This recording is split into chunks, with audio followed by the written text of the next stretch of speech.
Hello, Midget. Midget? Hi. It's me. Your father. What do you mean, who? It's your father. You recognize my voice? You've been living with me for 15 years. Annie, I am on the office phone. I've told you 100 times when you're talking to me on the office phone, you call me Daddy, you call me Father, but you don't call me Goof Boy. You understand? Nobody's listening, but they may overhear it, and it just sounds ridiculous to have a kid calling me Goof Boy. That isn't right. All right.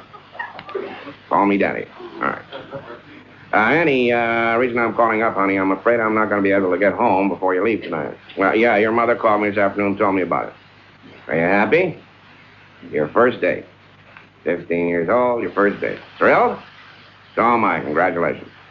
Wonderful. I thought it would never happen. I'm just teasing you, honey. I knew it was going to happen. I just was all excited about it. Your first big date. You thrilled? Yeah. Yeah, with a boy? No, I know it's with a boy. I know. No. Don't misunderstand. I know it. I just thought it was with a crowd or something instead of just one fella, huh?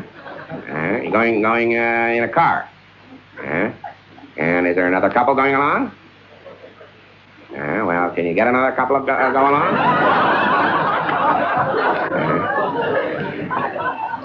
Have you tried to get another couple?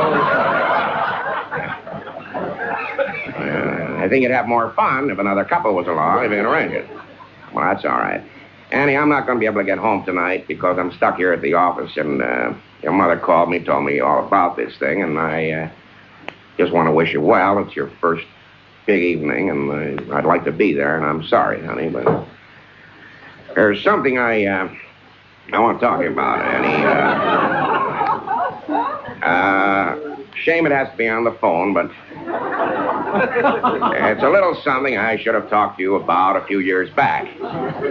Actually, your mother should have talked to you about this subject, but she doesn't believe in it.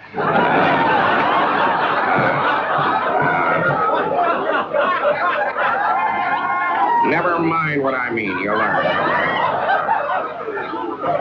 All right, now, Annie, here's the thing. Now, don't rush me, honey. Now, I'm trying to think of a right way to say this. Clean. You're going out with a boy. Annie, boys and girls are different. I know you know, but I'm not talking about what you learn in school, honey. I'm not talking about boy grasshoppers and girl grasshoppers. I'm talking about people. A young boy is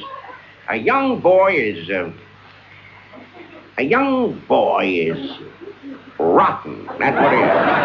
Rotten. Yes, I was, and I was rotten clear through to the core. Do I know? All right. I don't mean he's rotten. It's just that he has certain feelings, and everybody else has to have them as far as he's concerned, you see. Now, you're going to be together in a car. Annie, a car is a kind of a intimate enclosure, and it's a kind of a motel room on wheels, you see.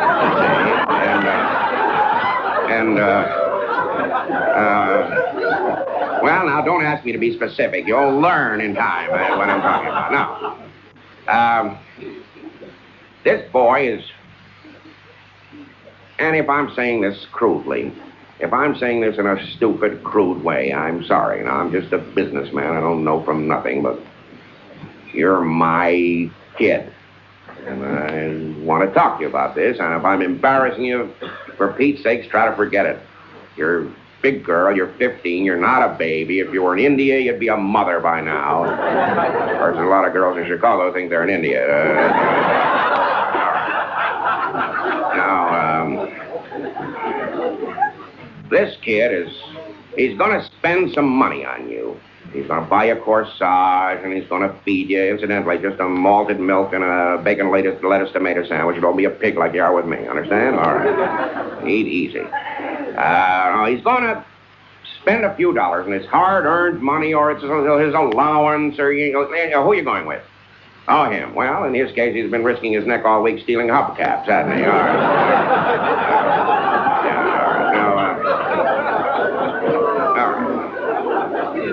All right. So it's gonna cost him a few dollars. He's entitled. Well, never mind what he's entitled to, I'll tell you. He thinks he's entitled to more, but I'm going to tell you what.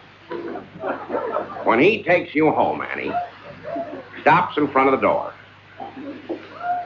he's going to want to kiss you goodnight. Now, I'm going to give you an order. You come across, you understand? You give him the kiss. No head turning at the last minute. No sweating, no blushing. Give him the kiss. All right? That's his business. The second kiss, Annie, that's your business. The third kiss, my business.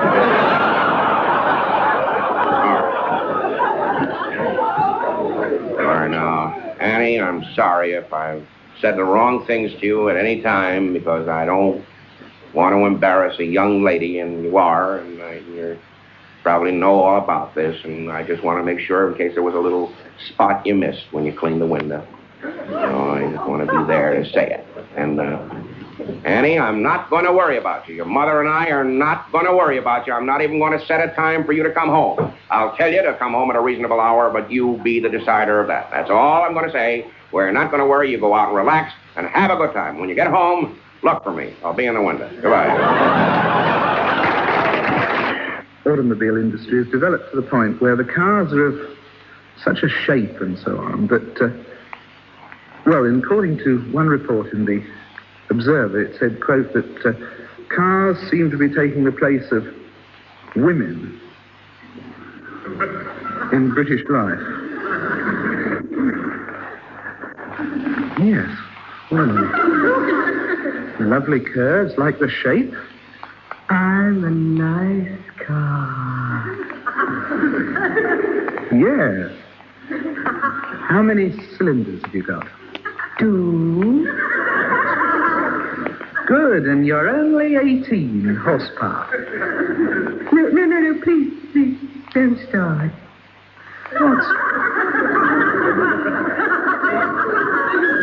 What's wrong? Well, it's been so nice. Don't spoil everything. Women. I'm sorry. I can't help it. Here, have a can of oil. You just want to get me tanked up, don't you? And then before I know where I am, you'll be obtaining the power for automatic clutch operation by making use of the partial vacuum in the engine inlet manifold. Just want to take you for a drive. I'm sorry, but a girl's got so much to lose. She's never the same once she's been decarbonized. Well, I'm off then. Oh, no, don't go. Just a little ride then, but not fast. Be gentle with me. I haven't got shock absorbers. Change gear. Home? Oh, I like that. British Rail is a wonderful institution. But we do have our problems. Now, one of them is passengers. Did you know that every second, 17 men, 13 and a half women, and a brown paper parcel get onto a train? And that 17 men and 13 women get off? Though not necessarily with each other. Which only leaves half a woman and a brown paper parcel. And that's no good to anyone, is it? Be honest. Oh, I don't know that.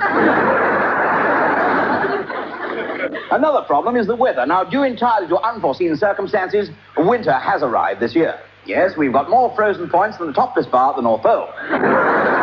This map shows the lines that are affected by engineering works over this weekend. So if you're trying to go anywhere from anywhere, you will just have to go via somewhere else. And believe it or not, some people even complain about British Rail food, saying it's not absolutely tip-top value. Well, I mean, look at this cup of tea. I mean, have we doubled the price? Certainly we have not. Mind you, we have halved the cup. And by the way, all complaints now go straight into our new British Rail suggestion box, which is, of course, automatic. There it is.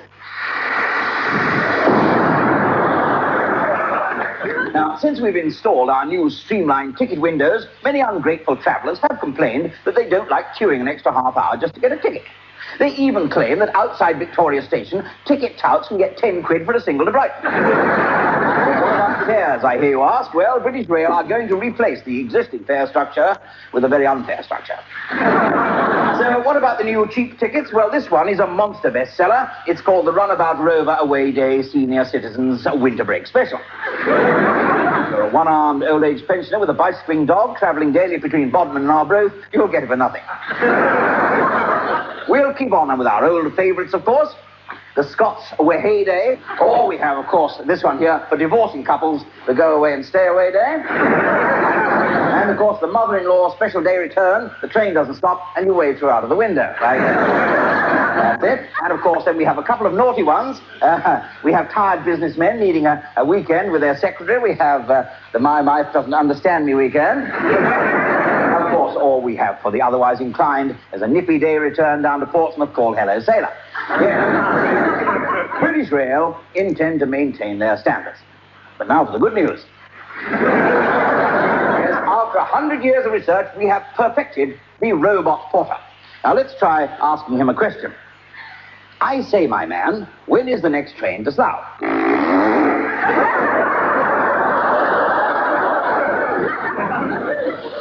Don't ask me, mate. There we are, you see. Every bit as good as the real thing. Let's test it further. I say, my good man, I wonder if you could carry this small suitcase for me. But it doesn't end there. Here is a good word for commuters, scum. But for those bona fide travellers who hearken after a good old days of steam, we have developed this. Every 20 minutes, the guard will come into your compartment and blow soot and smuts into your eye. Now, you do your bit, and we'll do our bit, and we'll try to lose £100 million of your money every year. Thank you. Thank you very much. Thank you. Father's Day, ladies and gentlemen. That's the day when Pop looks over his presents and finds out how much his family loves him. Then the first of the month comes around, he finds out again, right to the penny. Father's Day is a big mystery to my family. I've been in radio and television so long, my kids don't call me Dad. They think of me as their sponsor. No, that's true. But I've been traveling so much, it makes it tough for my kids to give me a Father's Day present. They just send the gifts to United Airlines with a note that reads, the next time Daddy lands, hand him this. This morning, my son Tony asked me why we observe Father's Day. I said, don't you know who brings home the bacon around here? He said, no, Pop, but we sure know who lays the eggs.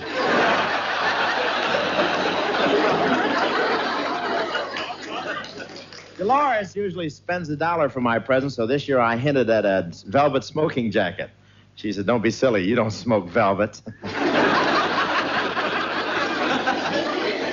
Well, that's the nice thing about living in California, you know. If someone does give you a velvet smoking jacket, you can have velvet pants made to go with it and wear it as a suit.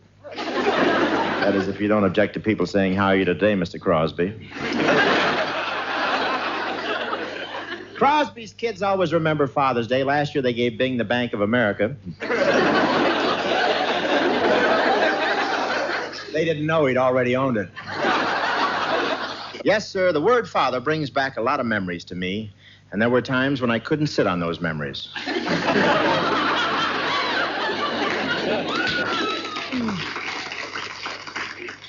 Father taught me that if you do something wrong, life can be painful.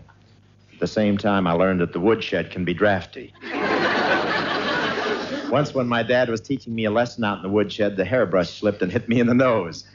The rest is history.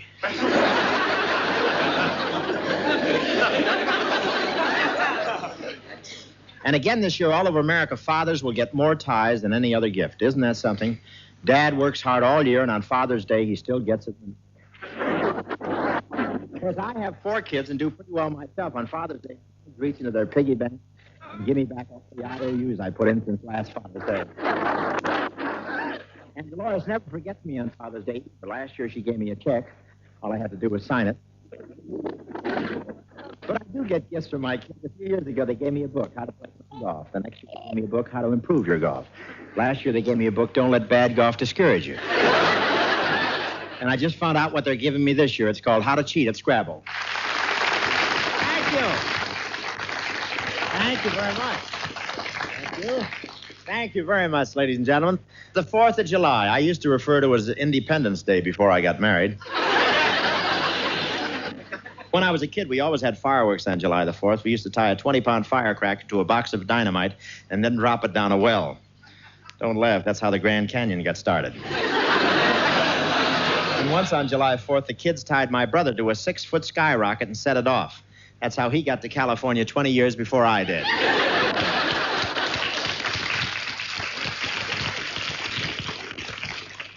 When my brother went to school, he had a nickname. They used to call him Aloha Hope. He was always waving his hand and leaving the room. The school saved a lot of money on my brother, though. Whenever he sat in the corner, they didn't need a dunce cap for him. The teacher just painted his head white.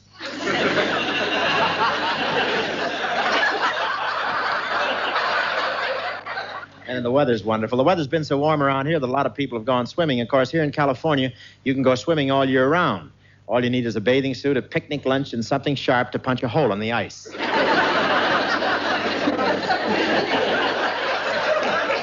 I went to the beach the other day, and I was having a wonderful time in the water until the lifeguard swam out, pointed at my nose, and said, "How many times do I have to tell you? No spear fishing."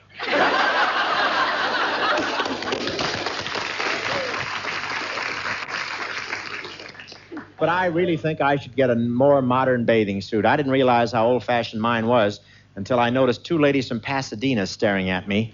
Then one nudged the other and said, "Martha, you've always wanted to get Gertrude Ederle's autograph. Well, now's your chance."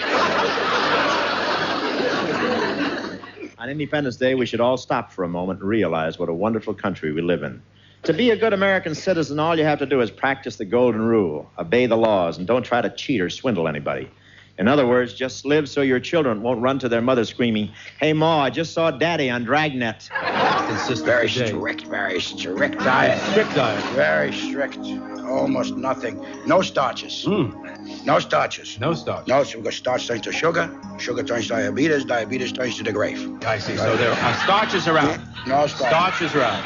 No meats, because meats are fat, and fat is cholesterol. And foul? Cholesterol, and no foul. Foul is foul. You don't eat it. You don't eat foul. No good for you. No. You don't eat chickens eat crap. So there's no starches, no fowl, no meats? No meats and no fowls. What about fish? No fish iodine. Too much iodine, you get a goiter, your eyes will spring out of your head. You don't want any fish? No, sir. Well, then then naturally you live on vegetables. No, fruits and vegetables are very bad. Very bad. They're very bad. They're roughage and they make tons and tons of gas. And I have to be very careful because if I make a blues, I could blow myself out of this world. Yes, at your age. No gas. Yes, I'm not allowed to have gas. Very brittle. I understand that. But so what do Very you eat? little. So you have nothing to eat, that you've left yourself nothing to eat. Cool mountain water. 10 degrees below room temperature. Just 10 degrees. Just cool mountain water. And that's all you eat? That. That's all you eat all day? That and a stuffed cabbage. That's all. That's all I eat. That's all I live on. What? Is that allowable on your diet? Is stuffed cabbage allowable? Who the hell cares if it's allowable? I love it. What am I going to live for? A little mountain water? You think I'm going to stay alive? Sir, are you crazy? Did you live before man believed in the Almighty? Oh, yeah, a few years before we believed. Well, a couple of years. Did you believe in anything? Did you believe in any superior being? Yes, a guy, Phil. Well, who is Phil? Who is Phil? Philip, the leader. Philip. The leader of our tribe. Philip? Philip. He was the leader. Oh, yes. What made him the leader? Very big, very strong, a big beard and big chest and big arms, and I mean, he could kill you. He could just walk on you and you could die. You revered him. And we prayed to him. You prayed. Would you like to hear one of our prayers? Could you remember these prayers? Oh, Philip. Please don't take our eyes out and don't pinch us and don't hurt us all. And Philip did these things for you? And yes. You followed Philip, him? Yeah, right. How long was his reign? Oh, not too long, because one day Philip was hit by lightning. Oh. And we looked up, we said, there's something bigger than Phil. Oh, I see, sir. You know, sir, this world of ours is full of mystery. And what phenomena intrigues you more than any other in this world? That's a hard question. Well, there's many different phenomena that I'll tell you one that's very private if you promise everybody here will keep their mouth shut. Well, is it something? I'll say one that a phenomena that really puzzles you, a mystery that I I don't want to talk, but I'll say it anyway. Go ahead. All right. You're among friends.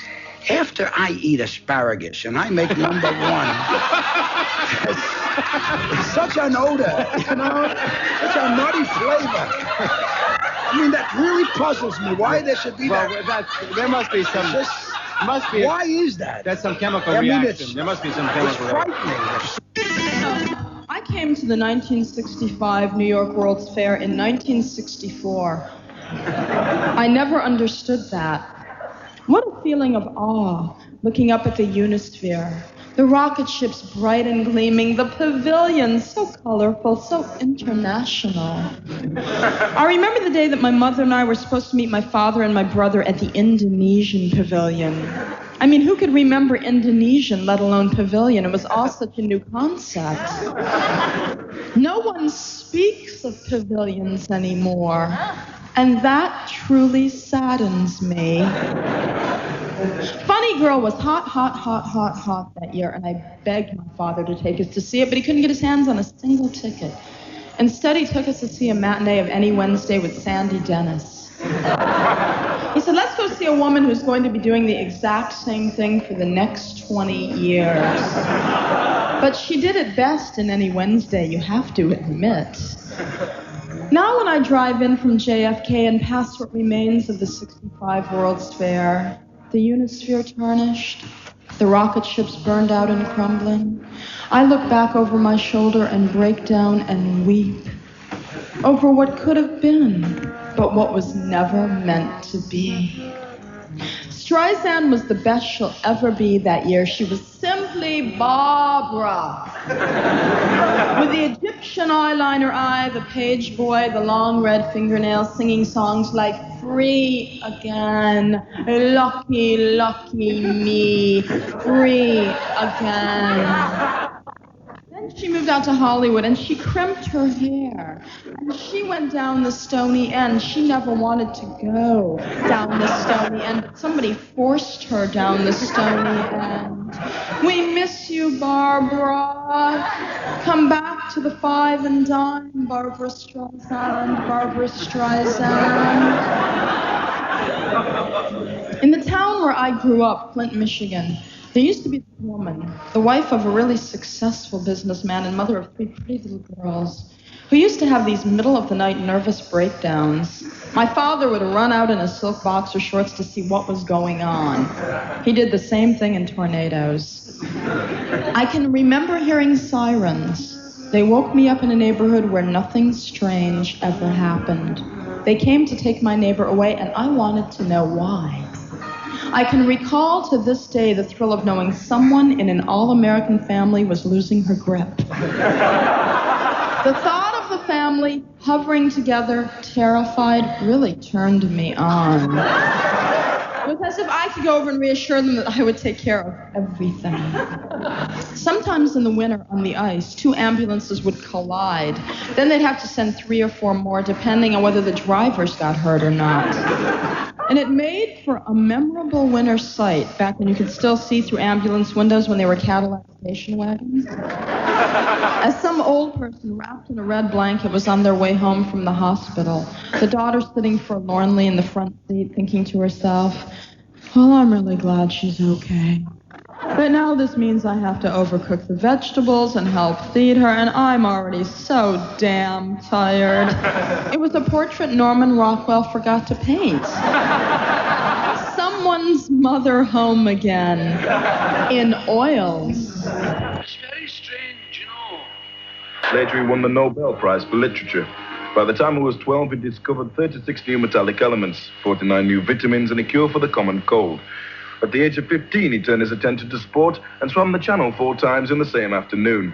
He stepped straight out of the water at Calais and ran non-stop through France into Germany, where he jumped the Berlin Wall. He returned to England 3 hours later on a hang glider and dropped in at Lord's and scored a triple century against the West Indies in just under a quarter of an hour. He turned to pop music and has already collected 42 platinum albums, all of which has helped make him what he is today, a total bloody clever dick. This is Fred Red. Take a letter, Miss Rafferty. It's to the Prime Minister, and I want you to start it. Dear Maggie. Come on. Just lately, I think you've been looking quite well. But with so much makeup on, it's hard to tell. I hope you won't think I'm impertinent. But you really are to liven up your government. And just before I carry on, we'd better have a semicolon.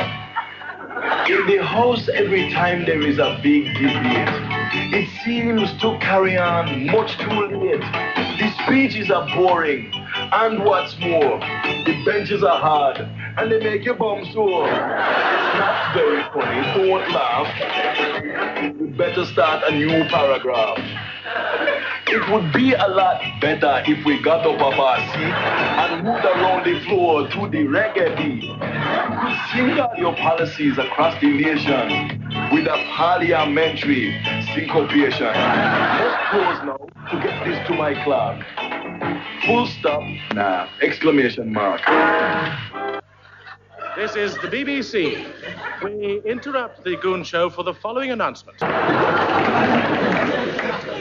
You know, today has been a very special day for lots of people who, for the very first time, have done it. Thousands of virginal voters who have been saving it all up, waiting for the right candidate to come along, who finally lost their innocence. Do you remember the first time you voted? Up till then, it had just been sniggers behind the bike sheds. Jokes you didn't understand. Embarrassing questions at home like, Mum, where do MPs come from? Well, it's a very wonderful thing. Me and your father going to a polling booth and put a cross in a box. And we didn't believe them, did we? We just can't imagine your mum and dad doing it. And then the big day arrived and you were all nervous and shy. You'd read all the political party magazines and the well-thumbed pages. Books on technique where it explains that it's not the size of your cross that counts.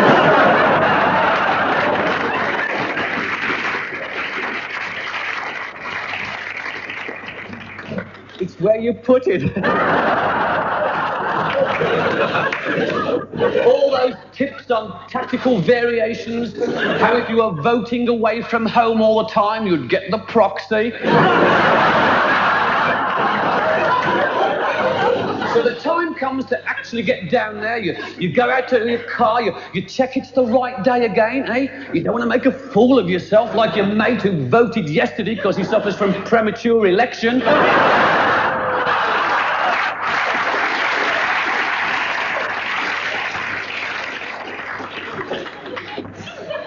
All this paper.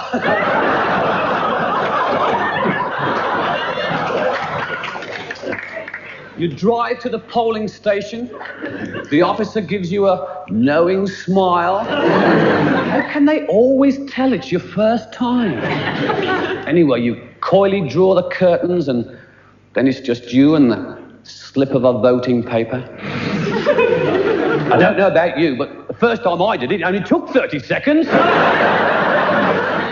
What a letdown. I thought, well, what's all the fuss about? I mean, you hear about the blokes who can make it last for 15 minutes.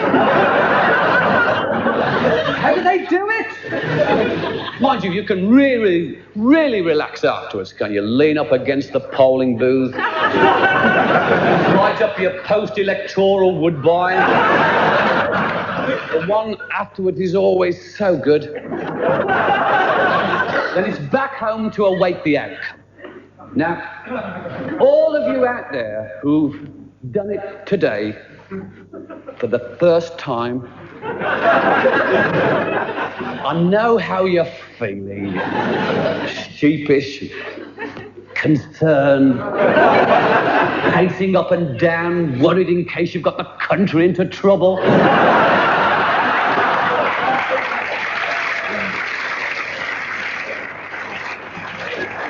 What will it be?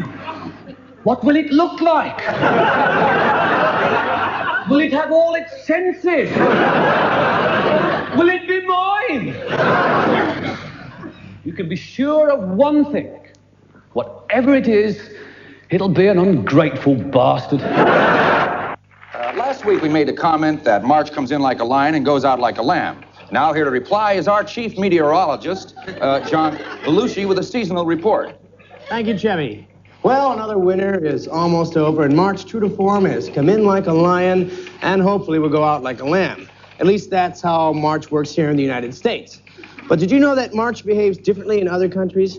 Norway, for example, March comes in like a polar bear and goes out like a walrus. Or take the case of Honduras, where March comes in like a lamb and goes out like a salt marsh harvest mouse. Let us compare this to the Maldive Islands, where March comes in like a wildebeest and goes out like an ant.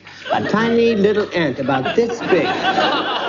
Or consider the Republic of South Africa, where March comes in like a lion and goes out like a different lion. Like one has a mane and one doesn't have a mane. Or in certain parts of South America, where March swims in like a sea otter, then it slithers out like a giant anaconda. There you can buy land real cheap, you know? And there's a country where March hops in like a kangaroo and stays a kangaroo for a while, and then it becomes a slightly smaller kangaroo. Then for a couple days, it's sort of a cross between a frilled lizard and a common house cat. Wait. Then it changes back into a smaller kangaroo, and then it goes out like a wild dingo. Now, it's not Australia.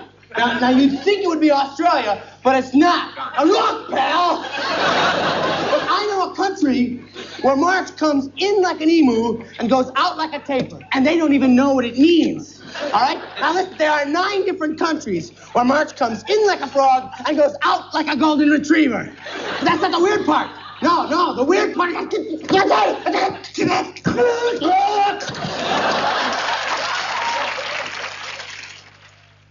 And now a public service dramatization from your National Uvula Association. Gee, Babs, you look like something the cat just dragged in. I know. I feel crummy, but I just can't seem to put my finger on what's wrong. That's too bad, Babs. Has it ever dawned on you that it may be your uvula? Gee, no, sis. I must have stupidly glossed right over my uvula. I had a hunch you might have. That's why I made an appointment for you with a top uvula specialist. Who makes house calls? Hello, I'm the doctor. Hi.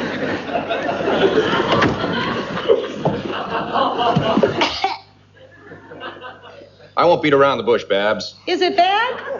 In a nutshell, your uvula is on the fritz. Which reminds me of a little joke. Knock, knock. Who's there? Babs's uvula. Babs's uvula who? I don't know, Babs. But I do know this. You've really let your uvula go to the dogs. Yes, I have. I'd like to share this with you, sis. To Babs. It'll behoove ya to care for your uvula. Love, Sis. Boy, do I hear you, sis. From now on, it's strictly good, clean fun. For me and my uvula. That reminds me of a little joke. Knock, knock. Who's there? The preceding dramatization was brought to you by your National Uvula Association. The well-known newspaper baron, circulation. Wait a minute, you can't come in, you're not funny enough. The Count of Amir-Offen and Duke Amir-Offen. You've been here before. Count and Countess and their daughter, she loves you, And Viscount, Viscount, I've fallen in love.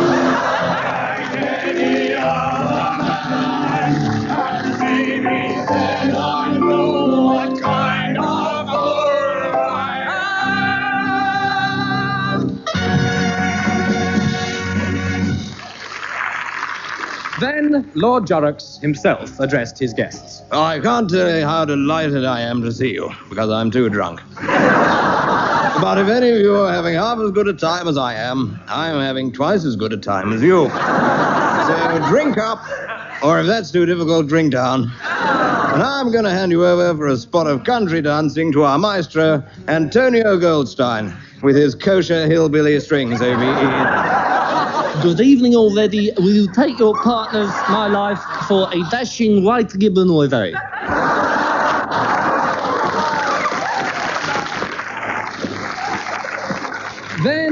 Then, as midnight approached, the company called for Jorrocks. Jorrocks! Same to you. Thank you. And he led them all in the singing of the tune best loved by huntsmen the world over, John Peel. Do you ken John Peel with his voice so grey? He sounds as if he's far, far away. He sends us to sleep at the end of the day till we're woken up by Tony Blackburn in the morning. Jorrocks was up before dawn. She was up a few minutes later, and he galloped down to the little cottage belonging to his old gamekeeper, Grimbling.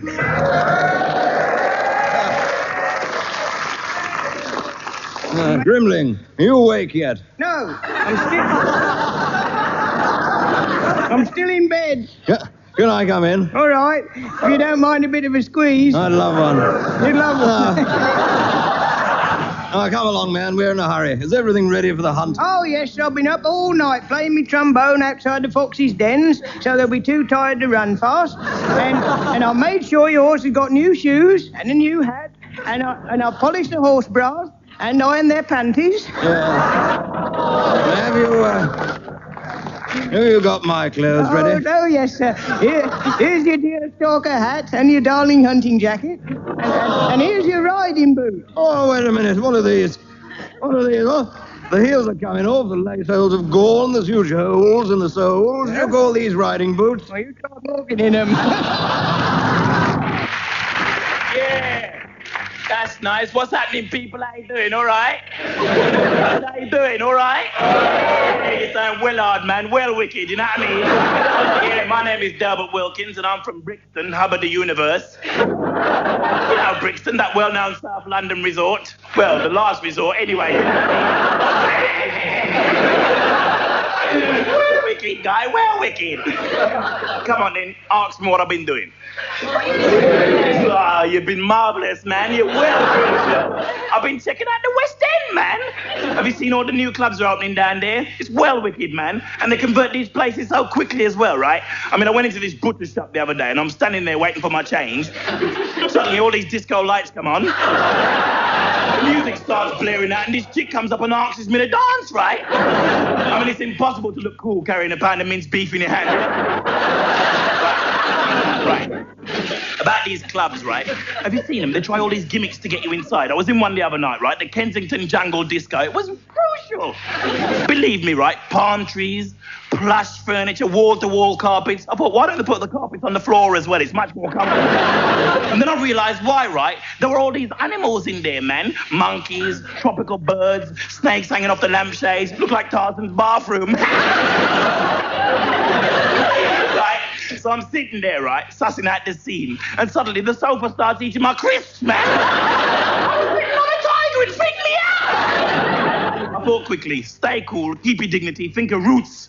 And then I screamed and left off it in total panic and casually walked out, guy, you know what I mean?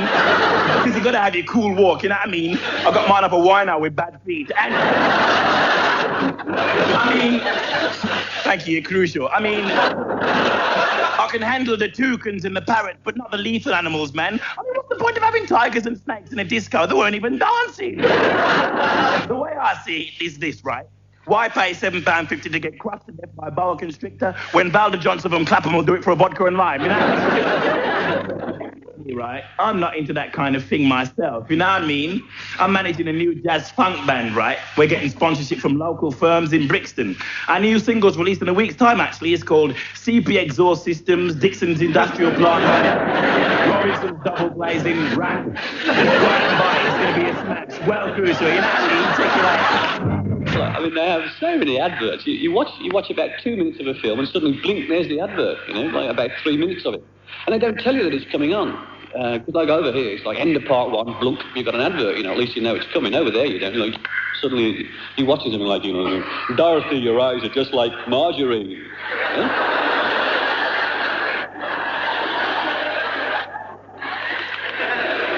And you suddenly realise it's an advert, Exactly. And then they're back into the film and you just lose it completely. You haven't got a clue what's going on at all. And they love adverts about constipation pills.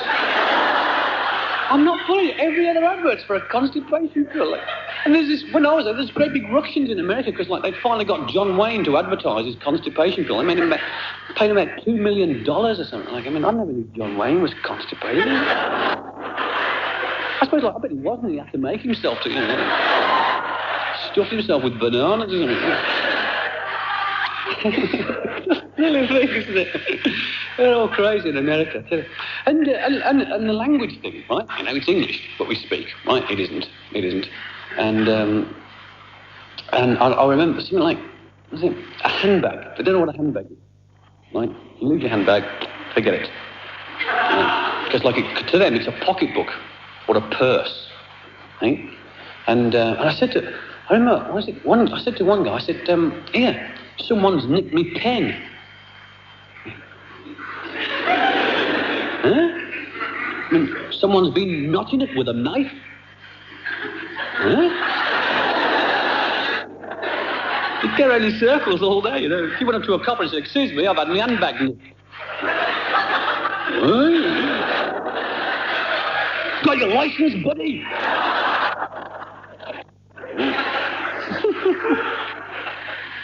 And they got a great word. They got a great word out there. And I heard it several times, and I thought, what a knockout word. And it's zit. Zit. And I wondered what it meant, and I finally had to ask. And it's American slang for our spot. Or pimple, if you've got a pimple or a spot. They're dull words, aren't they? Got this spot here, look at this pimple here.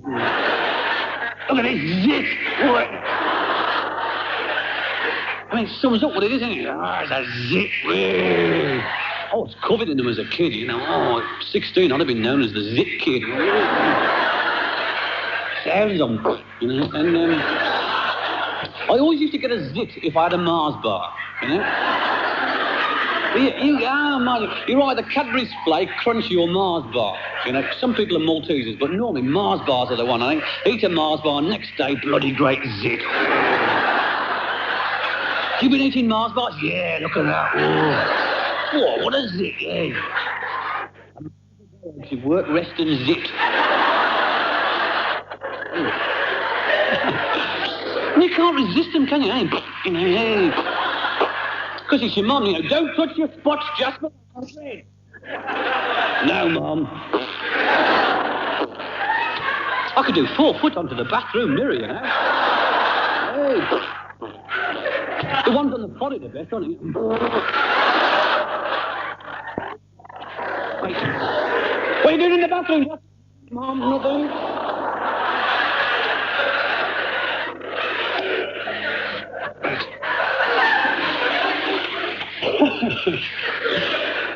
Love it. I must go back again. Which horses are Nancy and I riding, and which ones are the Secret Servicemen riding? This gray one is yours, sir, and the one next to it is the First Lady's. Right. Muldoon and I will ride in front of you, and Henderson, Smith, and Jennings will ride behind you. If you don't mind, I'd prefer the black horse behind the president. I had some trouble with the other one yesterday. Let's prepare to mount up. Put your foot in the stirrup, Mr. President. That's good. Now take the reins. Yeah. Everything okay, sir? I'm fine. How about you, Nancy? Oh, I'm all set. Okay, then. All Secret Servicemen, mount up. Ready? Ready. All right. Let's move out. The BBC. What beautiful words, Walt.